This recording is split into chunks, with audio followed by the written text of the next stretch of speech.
Kemeriahan pesta rakyat memperingati hari ulang tahun kemerdekaan Republik Indonesia ke-69 juga dimeriahkan oleh warga negara Thailand dan Myanmar di Lok Smawe. Nelayan asing yang tertangkap karena terlibat pencurian ikan di perairan Indonesia ini terlihat sangat antusias mengikuti lomba panjat pinang. Seakan tidak mau melewati kemeriahan yang sedang dirasakan oleh rakyat Indonesia, para nelayan asing ini hanyut dalam berbagai lomba seperti lomba pukul bantal dan lomba makan kerupuk. Suka lah, Pak. Suka. Happy. Harapannya happy. Sebelumnya warga Myanmar dan Thailand tersebut merupakan nelayan yang ditangkap di perairan Aceh pada April lalu. Mereka ditangkap di dalam 5 buah kapal asal Thailand yang sedang melakukan aktivitas penangkapan ikan secara ilegal di wilayah perairan Aceh Timur.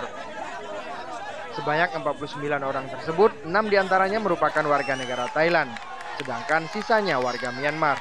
Mereka ditempatkan sementara di rumah penampungan kantor imigrasi Lok Smawe. Dari Lok Smawe, Kumalasari melaporkan untuk Aceh Video.